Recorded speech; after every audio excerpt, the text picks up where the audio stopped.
Naval Academy here in 1995, where he was a 3-year varsity letter winner in football. Where's the plaque? Woo! In the corner. Where's the plaque? In the corner? Okay, so that gentleman's name is on a plaque on that wall. There's your mission tonight. From 2009 to 2012, as a reserve officer on mobilization to the U.S. Central Command, he was awarded the Meritorious Service ribbon in Kandahar, Afghanistan. After 2012, in his reserve capacity, Captain Halloran supported the Office of Naval Intelligence, the Chairman of the Joint Chiefs of Staff, various intelligence community agencies, and the U.S. Space Command. He has been an executive officer and a commanding officer for several Navy Reserve units. In his current day job, he is a federal civilian employee with the intelligence community where he supports the Department of Defense cybersecurity programs. He and his wife Jeanie, aka the cheerleader, have raised 4 boys and they live in Annapolis. Ladies and gentlemen, please welcome Captain Steve Halloran.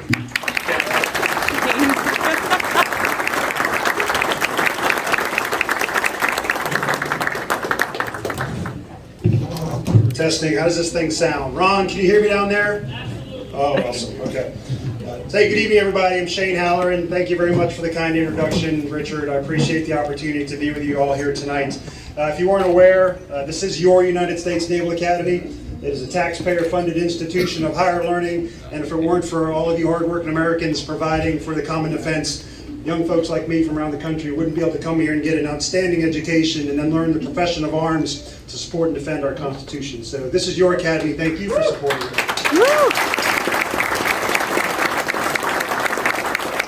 And if you weren't aware, this is the N-Star room. So the N-Star is worn by athletes at the Naval Academy.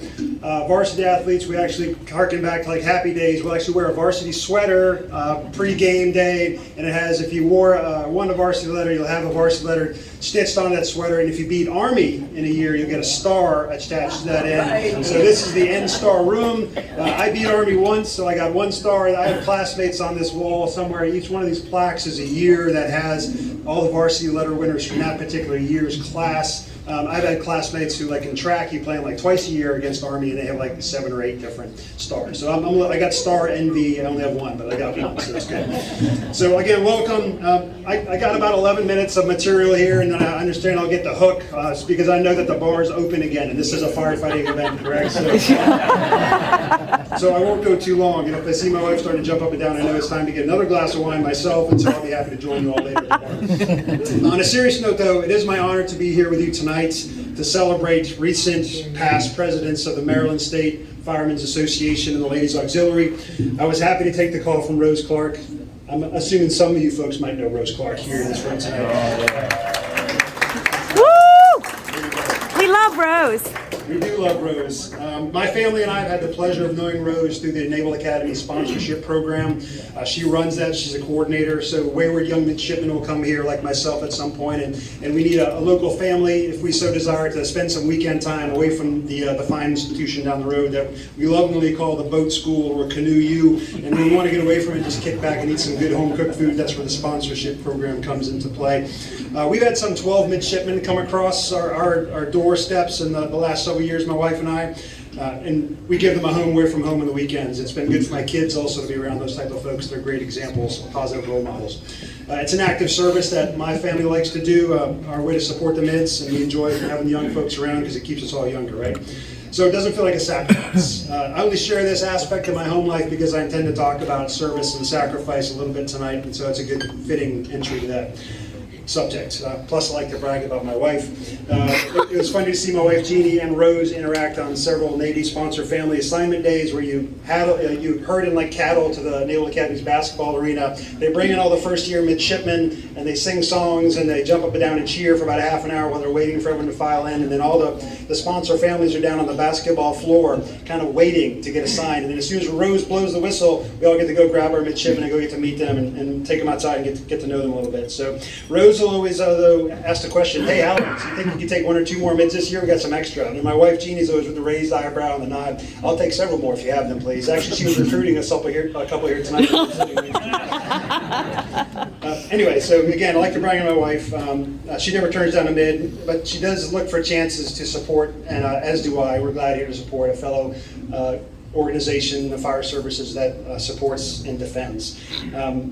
The last thing I'd like to brag about my wife is that she's a real estate agent here locally. And she has some TikTok videos that she's advertising, but I share that because on her videos she opens it up with, "I'm a Marine mom, the wife of a Navy captain, a proud stepmom, and a Navy sponsor mom." Noticed how I'm not first in that list, right? So, I guess once a Marine mom, always a Marine mom. But hey, second place isn't bad in a tight race, I guess, so I'm happy to be here. So get into the serious part. I'm from a family of servant leaders myself. My grandfather was a naval officer in World War II. My stepson was a Marine. My kid's sister was an ICU nurse in Boston during the height of COVID. Okay, I gotta get this list right. It's my cousin, my brother-in-law, my kid brother. They're all firefighters up in Boston. I mean, our uniforms kind of look the same, right, sir? So maybe it's not too late for me to switch teams and I can go pick up we'll pick up Game of Fire Service up in Boston at some point, right? But I digress. So the focus tonight on service and sacrifice and on servant leadership is what I'll talk a little bit more about. These are themes I want to touch on and specifically highlight some of your very own past leaders. So let us reflect together. The trials and challenges of the pandemic over the last 2 years, they were incredibly stressful for all first responders and rescue personnel. We owe them so much. I thank you for supporting them, and I encourage you to continue to celebrate your accomplishments that you've experienced as a group over the last year or two. And I would exhort you to keep pressing on. Don't give up the fight. Now more than ever, the support your organization provides to the state's volunteer companies is so important. Many of our companies won't have successful volunteer fire and EMS programs that they need without the training and education, the recruitment programs, the loan and grant products, and the bereavement support provided by the Firemen's Association and the Ladies Auxiliary.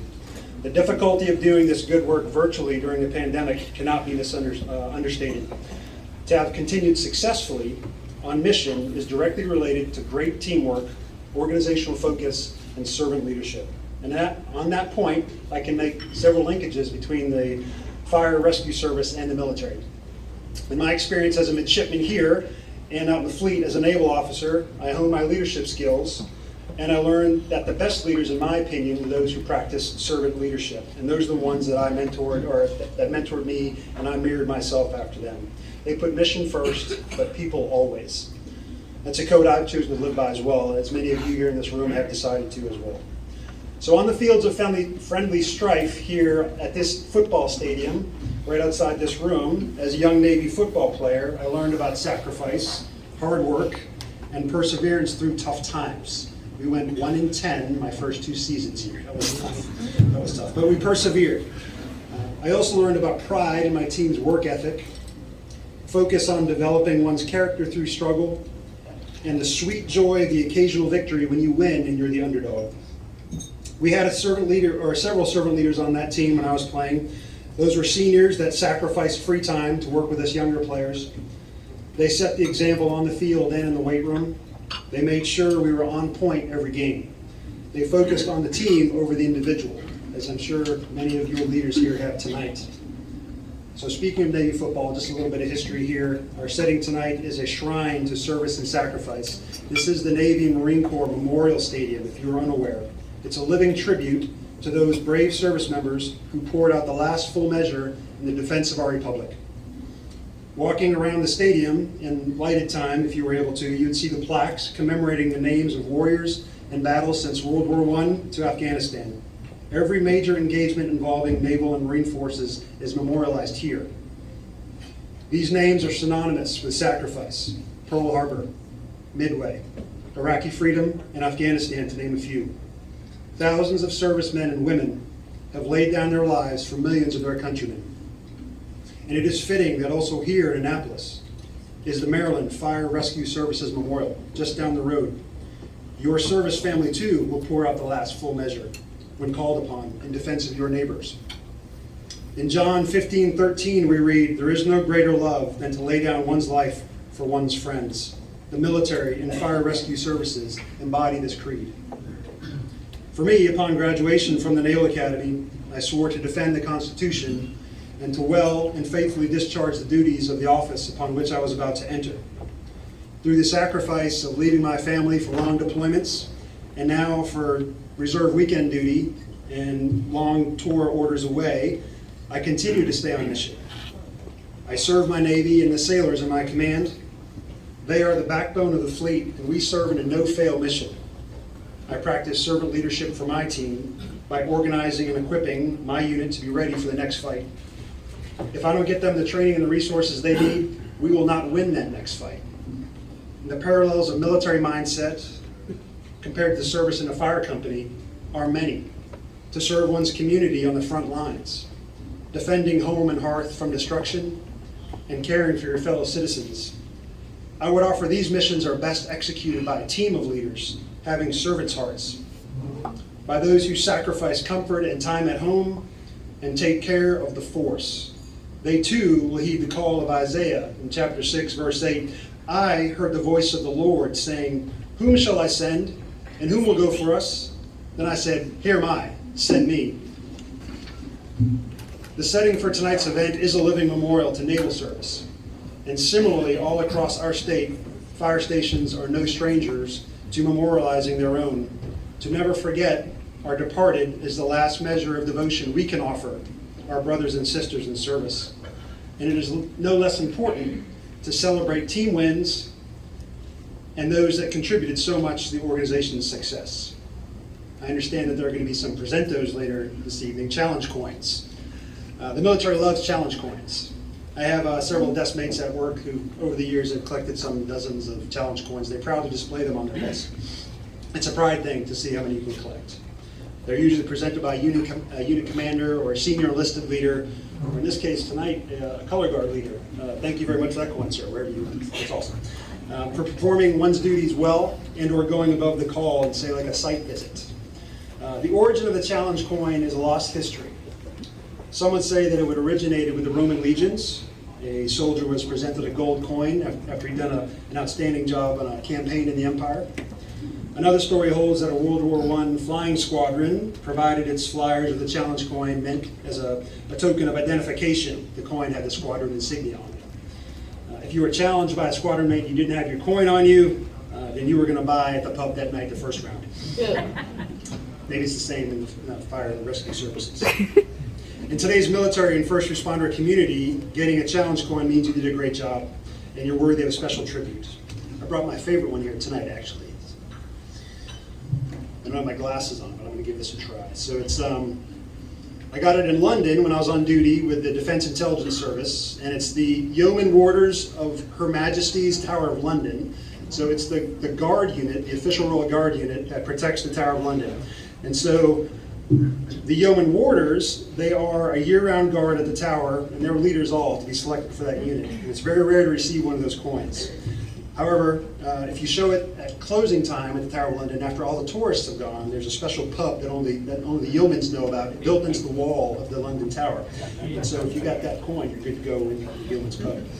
So I would hazard a guess that tonight's honorees would be welcome at the Yeoman Warders pub, because I understand that they have consistently exhibited foundational qualities of servant leadership. So I'll close in just a short review of some of those qualities. Now, I've not met any of these people personally, but I've had the opportunity to hear folks brag on them, and Ron specifically gave me some great insight. So in no particular order, Lori actively serves as an assistant chief, having grown up in a fire department family. She's a riding member of the Level Volunteer Fire Department. She's out there among the troops, leading by example. Donna, she serves the community as an emergency medical technician with Bowling Green, serving with commitment and zeal for her community, I've been told. Her family and her firehouse family are very important to her. She builds community. Michael from Sudlersville, he served as a principal advisor to the local jurisdictions regarding programs, developing and directing strategies to meet goals and priorities. That's just a lot of words to say that he shares vision and shows the way. And then Chuck Walker from Chillum and Adelphi, he proved most adept at navigating the state legislative processes in Annapolis, this keeps going, for programmatic and budgetary assistance. That's a whole different language. I don't know what that means, but that sounds awesome. That's phenomenal. Thank you. I'm told if Chuck didn't have the answer to something, he made sure to find someone that did. He valued resourcing his fellow firefighters and putting them first. You can see that all four put the need of the force before the needs of themselves, and they had servant hearts. To the honorees, I say well done and congratulations. You were tested and found worthy. You kept your team focused on mission. You well and faithfully discharged the duties of the office upon which you held. You earned the trust of your team, and they thrived in a time of challenge. And I'm glad I could join you all tonight to remember and celebrate. I pray that God and his angels keep watch over those on watch tonight, and I thank you for letting me be with you. Thank you.